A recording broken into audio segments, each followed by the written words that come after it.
Sejam bem-vindos ao Advogado do Diabo, a Justiça e os Números. Eu sou a Diana Ramos, diretora do Jornal de Negócios, e o Advogado do Diabo é o Luís Miguel Henrique. Olá, Miguel, bem-vindo em mais esta Viva! semana. E temos connosco esta semana também um convidado, Carlos Tavares, economista, ex-ministro da Economia e antigo presidente da CMVM. Apresentou recentemente um estudo chamado Um Caminho para Portugal, numa política económica integrada para a produtividade, a inovação e o crescimento, numa conferência da Fundação AEP. Carlos Tavares, bem-vindo de facto de novo aqui a este nosso videocast. Escreve naquele ensaio que Portugal tem tido nas últimas décadas um comportamento decepcionante do ponto de vista da produtividade e da riqueza. Quer detalhar um pouco melhor o que é que caracteriza este decepcionante? Sim, penso que é um termo apropriado na medida em que, se nós recuarmos algumas décadas, por exemplo, ali a 85, nós tínhamos um rendimento per capita que correspondia sensivelmente a 69%, 79%, perdão, do valor da União Europeia, com a composição que tem hoje. Depois tivemos um período de convergência muito forte e em 5 anos recuperámos 10 pontos, e quando chegámos ao ano 2000 tínhamos um rendimento per capita que era sensivelmente 85% da média da União Europeia. E hoje regredimos e estamos de novo à volta dos 75% da média, nem sequer é dos melhores. Portanto, nós temos muito este hábito de nós confrontarmos com a média, quando provavelmente deveríamos confrontar-nos com os melhores, mas em qualquer caso tivemos uma regressão. A mesma coisa se tem passado com a produtividade, que é outra face desta moeda, ou seja, se olharmos para a União Europeia ou para a zona euro, como queiramos, nós temos, em relação à zona euro, uma produtividade que é sensivelmente 50% da média da zona euro, e se recuarmos o mesmo período estávamos numa situação bastante semelhante, progredimos muito pouco durante esse período. Portanto, nós passámos desde praticamente a entrada no euro com um crescimento pobre, sem conseguirmos convergir com os países que são mais prósperos, com um investimento muito centrado naqueles setores que são menos produtivos. Por exemplo, temos hoje um estoque de capital que basicamente em 89% é constituído por construções e só 8% é que são máquinas e equipamentos. E isso faz-nos duvidar sobre o que vem para o futuro. Baixámos muito as nossas taxas de investimento. Com essa entrada no euro, sente que foram os outros que fizeram um caminho melhor e diferente, ou fomos nós que não fizemos aquilo que era determinante? Por exemplo, falava agora do investimento. Foi um bocadinho as duas coisas. O investimento é um tema muito interessante, embora deste ponto de vista não seja tão interessante, porque nós passámos, se olharmos para a nossa história económica dos últimos 50 anos, nós vemos períodos de arranque e paragem, arranque e travagem que resultam normalmente, da insuficiência da poupança interna face ao investimento. Às vezes investimos muito, a poupança não chega, entramos em déficit externo e temos de travar. E fomos ajustando normalmente, não pelo aumento da poupança, mas pela redução do investimento. E hoje estamos com uma taxa de investimento que é muito baixa, de facto, ainda por cima centrado, como disse, nos bens não transacionáveis internacionalmente, que são aqueles que nos dariam maior competitividade. E isto resulta do facto de Portugal, de facto, em termos de políticas económicas e de reformas, nunca se ter adaptado ao cenário, ao enquadramento que resultou da nossa inserção na zona euro, onde não temos nas nossas mãos algumas políticas que eram importantes, ou foram em tempos, como a política monetária e a política cambial, e temos que nos adaptar com outro tipo de políticas, como sejam as políticas microeconómicas, a política fiscal, a política orçamental, de uma forma geral, e penso que nunca conseguimos fazer esse ajustamento. E este desajustamento entre aquilo que nós temos feito e outros países que se ajustaram melhor, ou alguns já estavam preparados para isso, resulta, em meu entender, muito desse desajustamento de políticas e precisamente da falta das tais reformas que nos permitam adaptar a este novo enquadramento. E já lá vamos às reformas. Miguel, já falámos aqui de várias vezes esta questão da produtividade, dos baixos salários. A produtividade é um tema incontornável em Portugal?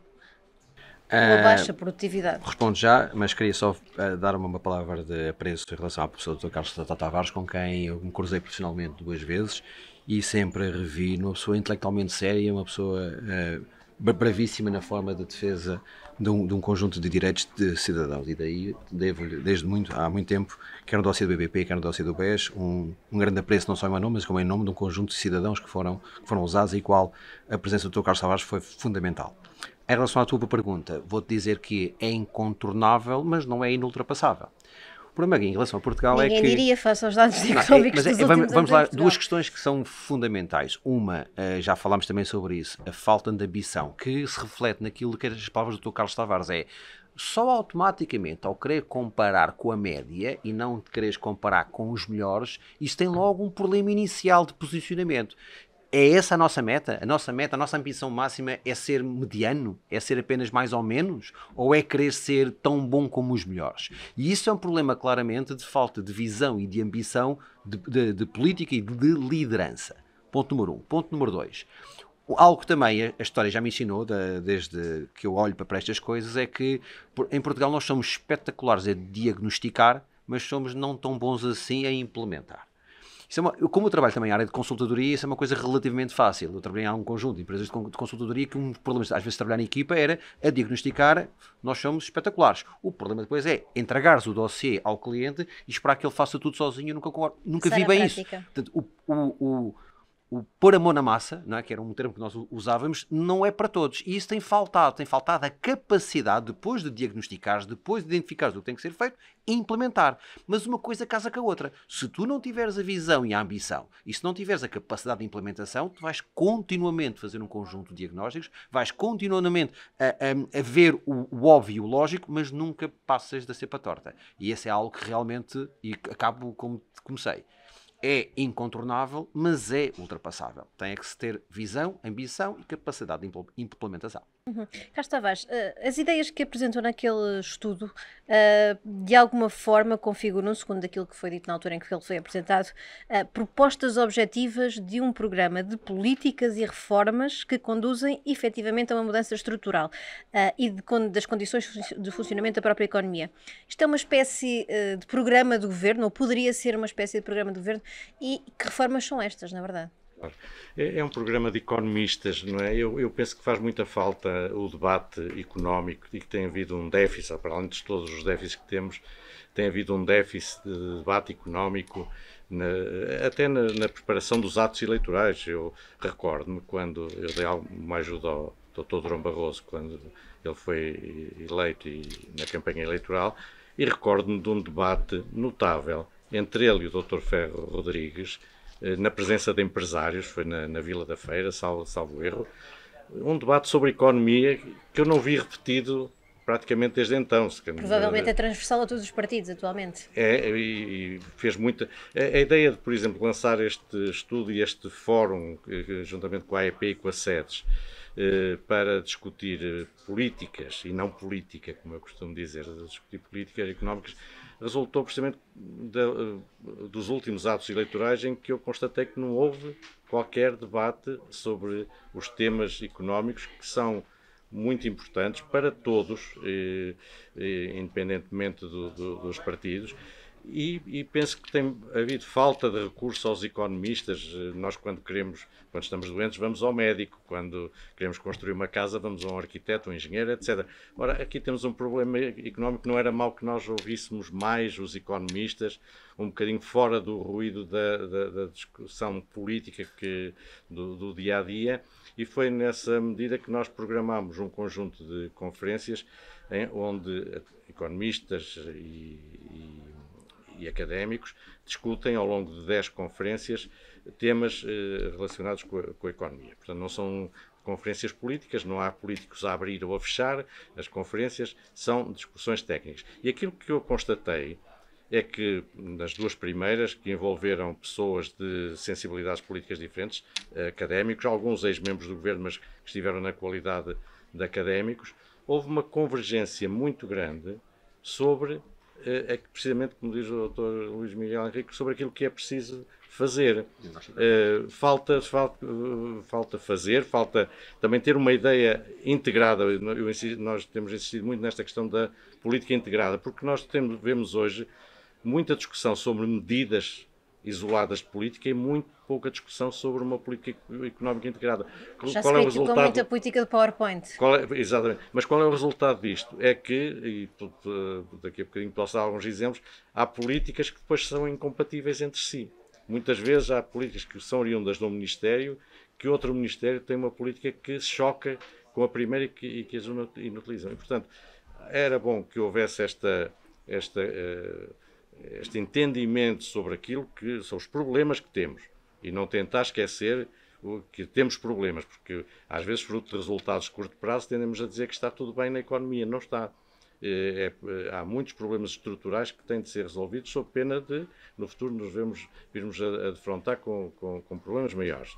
Em segundo lugar, é preciso criar condições para executar e depois vamos às reformas em concreto, mas uma das mais importantes reformas é precisamente a reforma da administração pública, que está por fazer desde o tempo do Dr. Miguel Cadilho, que tentou iniciá-la em 1987, 88, porque senão acontece o que foi dito há bocadinho pelo Dr. Luís Miguel Henrique, que é, mesmo que haja capacidade de definir o que é preciso e de estabelecer objetivos e medidas, muitas vezes a administração pública depois não tem capacidade de executar. Por isso é que eu costumo dizer, fazer uma reforma é muito diferente de aprovar uma lei, simplesmente.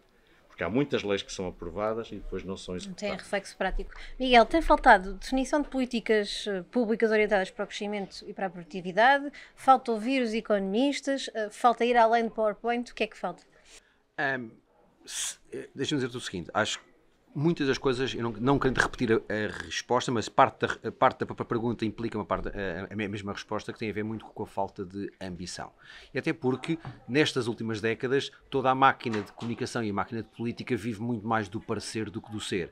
Esta ausência de debate tem muito a ver com a falta de preparação técnica dos nossos líderes, da nossa governança. Isto é preferível não tocar no assunto, criar 4 ou 5 soundbites que façam o suficiente para gerar o ruído e ponha a máquina de propaganda a avançar, e depois, quando tomarmos posse, e depois, quando chegarmos aos dossiês, logo se vê em privado o que se fala. É daí que nasce, se calhar, um bocadinho a lógica do PowerPoint e da mensagem preparada em PowerPoint. E isto está a ser feito, estamos numa fase em que é muito melhor parecer do que ser, e isso é um problema a médio e longo prazo.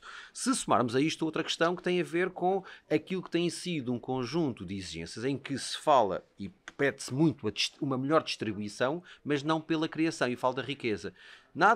Nós temos que, enquanto nação, a começar a abolir tudo aquilo que é uma crítica quase latente ou nascente em tudo o que tenha a ver com a palavra riqueza, tudo tenha a ver com a palavra lucro, tudo tenha a ver com a palavra capital. Sem riqueza, sem lucro e sem capital, tu não crias a capacidade necessária e suficiente para poderes começar a distribuir melhor, mais e melhor. E esta, sinceramente, é tudo que tem a ver com o crescimento, tudo que tem a ver com a produtividade, tem muito a ver com uma filosofia distinta e diferente. Carlos Tavares, já falou aqui das reformas, falou da questão da administração pública ser uma das mais essenciais.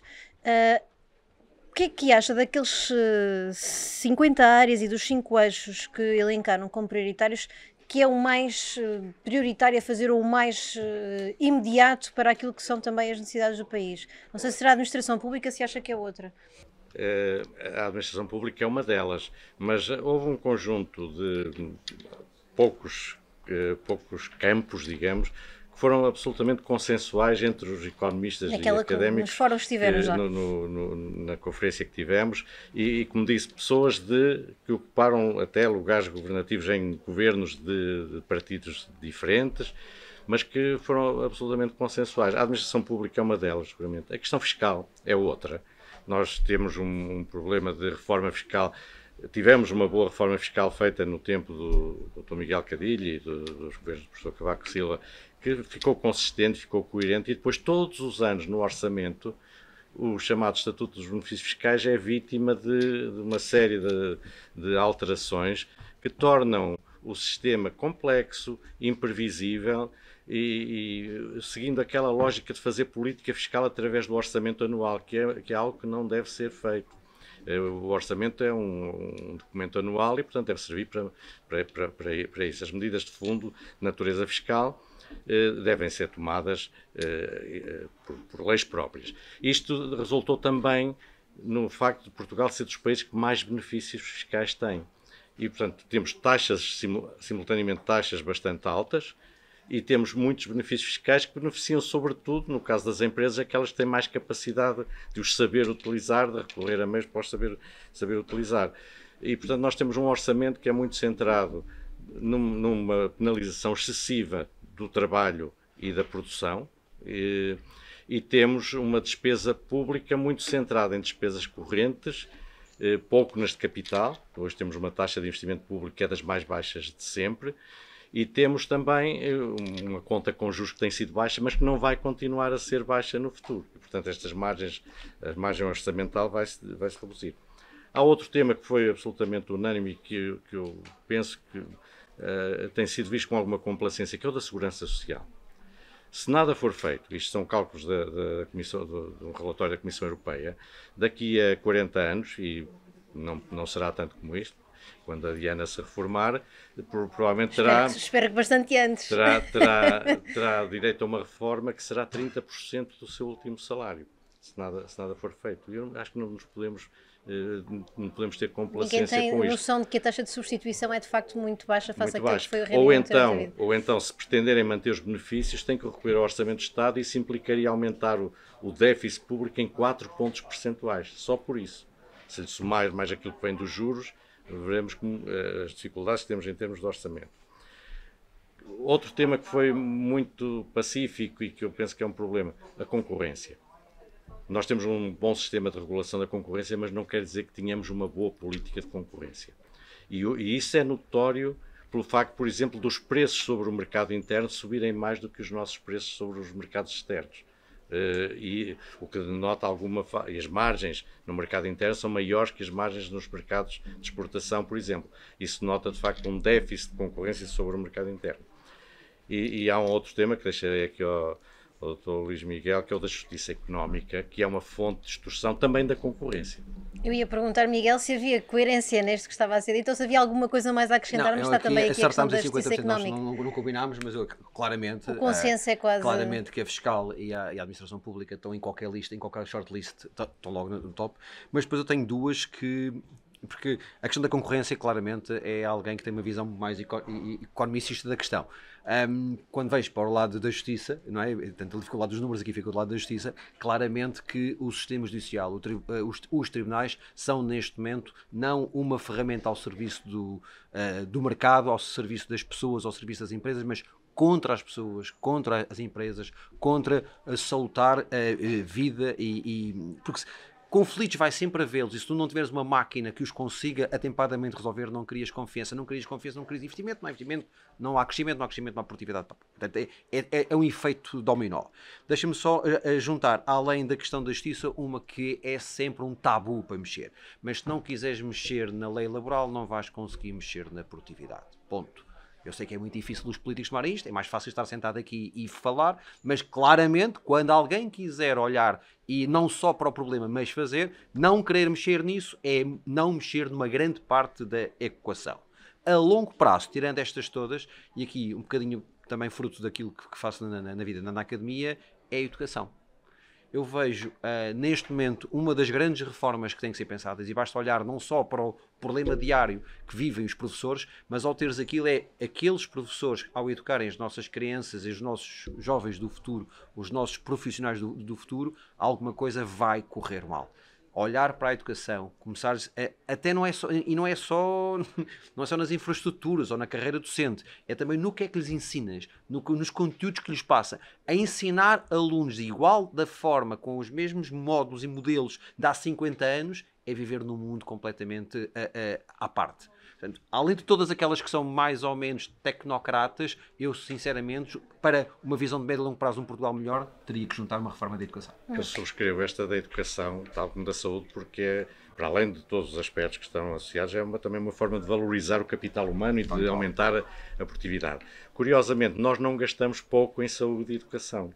Nós temos despesas de educação e de saúde que são... no mesmo dinheiro é investido de maneira exatamente, diferente, canalizá-lo de maneira utilizá-lo de forma mais eficiente. Nós, por exemplo, se deflacionarmos a despesa per capita de saúde pelo índice de custo, o índice de preços da saúde, nós gastamos mais do que a Espanha e até mais que o Reino Unido e que outros países mais desenvolvidos. Foi, aliás, um dos argumentos usados pelo Ministro da Educação no ano passado, ou há 2 anos, quando... O problema não é o que se gasta, é como é que se gasta e para onde é que se gasta e com que objetivo. Não olhar apenas do curto prazo, mas do médio e longo prazo. Muito bem. Carlos Tavares, vimos no final da semana passada, no fim de semana, aliás, o antigo presidente Cavaco Silva a agitar a política nacional e com ondas de choque que se arrastaram ao longo desta semana também, e entre as críticas apontadas, Cavaco disse estar seriamente preocupado com as consequências para o país da governação do PS, que colocaram o país na trajetória do empobrecimento e de uma profunda degradação da política nacional. Estou a citar também aquilo que ele disse. Como é que avalia este diagnóstico de um antigo primeiro-ministro e de um antigo chefe de Estado? O professor Cavaco Silva tem a seu crédito aquilo que fez quando foi primeiro-ministro e as políticas e as reformas que adotou quando foi primeiro-ministro, sobretudo nos 2 primeiros governos, e não podemos esquecer o primeiro governo do professor Cavaco Silva era um governo minoritário, que tinha apenas 29% de votos e, apesar de tudo, fez reformas e fez políticas adequadas que potenciaram muito o efeito da nossa integração na CE na altura. Já tinha recordado aqui até o próprio papel do Ministro das Finanças, Miguel Cadilho, na altura. Exatamente. Isto traduziu-se até numericamente em que, em 85, tínhamos os tais 69% de rendimento per capita relativamente à União Europeia. Em 90, apenas 5 anos depois, estávamos nos 79%. Ganhámos 10 pontos percentuais em 5 anos. E, tomando os 2 primeiros governos do professor Cavaco Silva, o PIB per capita, o rendimento per capita, cresceu entre 85 e 92, cresceu 43% em termos reais, contra 21% da média na União Europeia. Esta é a verdadeira convergência que nós precisamos, sob pena de passarmos décadas a tentar convergir. Mas foi justo naquilo que disse, porque também temos agora um crescimento económico que, certamente pelo contexto em que vivemos também, é maior do que aquele que existiu nos últimos anos. Foi justo Cavaco, né, nas críticas que apontou à governação socialista? Eu penso que nós, quando avaliamos a situação atual, não nos podemos centrar no caso particular de um ano, e em que o produto cresceu um pouco mais, fruto até de um setor, fruto essencialmente de um setor. E não nos podemos esquecer também que há um índice que é publicado pela Universidade de Harvard sobre a complexidade das exportações, a complexidade económica, ou seja, o valor acrescentado ao fim e ao cabo implícito. Segundo o índice relativo ao turismo, é o mais baixo de todos em termos de complexidade, por exemplo.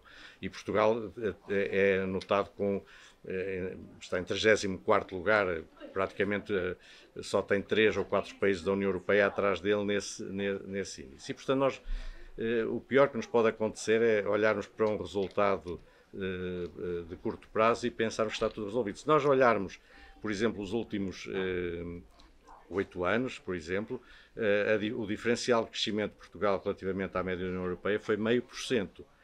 Ora, 0,5% para recuperar 25 pontos que nos separam, demoraríamos 50 anos a recuperar para a média, nem sequer é para os melhores.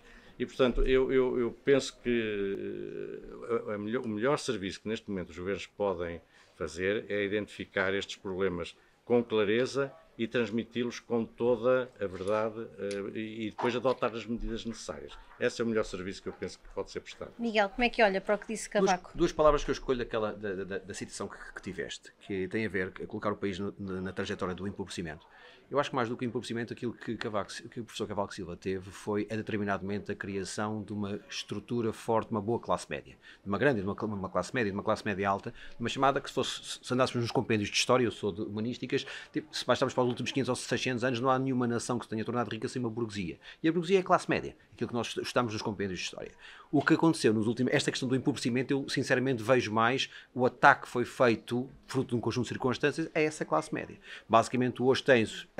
o país está muito partido, em que os salários baixos não geram o imposto necessário e depois tens no cimo e no topo um conjunto de capital que lá está, que sabe aproveitar os benefícios fiscais e que também não gera. Aquela estrutura saudável de uma nação, aquela estrutura económica saudável de uma classe média alta, ela acabou por ser destruída e daí a palavra empobrecimento.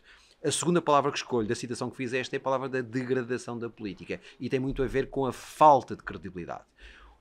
O professor Luís Queira, da Universidade Católica, faz um artigo esta semana que é a normalização da mentira. E isso não pode ser, não pode acontecer. Portanto, não podemos achar que é normal mentir. Não podemos achar que é normal fugir e escapar à verdade. Particularmente quando não há melhor liderança do que a liderança pelo exemplo. Se é este o exemplo que os nossos líderes têm, todo o país vai atrás e lá está. Não há hipótese de futuro numa situação destas. Eu acho que essas duas palavras nessa citação mostram muito do sentimento de frustração que alguém que já contribuiu como foi o professor Cavaco Silva, perceber o que é que está a ser feito. E uma última pergunta para ambos, também porque foi um cenário deixado em cima da mesa por ele, de que este PS, António Costa devia demitir-se, no fundo, resignar António Costa às funções de Primeiro-Ministro. Um cenário de legislativas antecipadas seria positivo ou negativo no atual contexto? Eu acho que as eleições nunca são um problema, não é? Eu passei por um período que não havia eleições, acho que não haver eleições é que é um problema. Tudo depende dos resultados que podem ser obtidos com as eleições ou daquilo que pode ser feito sem as eleições. Neste momento penso que o prioritário é termos a certeza de que estes problemas que estamos aqui a falar são identificados e que são adotadas as medidas corretas. Eu acho que elas vão ter que ter o empenhamento dos principais partidos. Eu penso que isto não é uma tarefa para um só partido, no sentido um acordo de regime, quase. Eu não gosto muito da expressão dos acordos de regime. Pelo menos um entendimento. Que não tiveram, exatamente, eu gosto mais da palavra entendimento porque há a convicção, que eu penso que eu não partilho, de que as reformas chamadas estruturais são impopulares e que são negativas. Não, eu penso que se forem bem explicadas, que as pessoas entendem e entendem que se não forem feitas o resultado é pior do que se forem feitas. A questão é que quando uma reforma é feita, há algumas franjas da população que ganham e outras que não ganham tanto e outras até que podem perder. E é preciso estar atento a isso, de forma a ter também mecanismos compensatórios para que os perdedores possam ser transitoriamente compensados, porque no futuro as reformas vão de ser melhor para todos. Muito rapidamente, Miguel, para fecharmos. Eu sou fã da estabilidade, mas a estabilidade tem limites. Se perguntar-se no momento em que vivemos com a guerra à porta da Europa, com tudo aquilo que tem a ver com e até alguns atrasos em relação à questão aos fundos e ao PRR, se é o melhor momento, não. Mas há limites. E há limites, nomeadamente um governo tem que viver da sua credibilidade. E é demasiados episódios de total falta de exemplo de liderança que começa a ser penoso continuar a perceber até onde é que isto vai.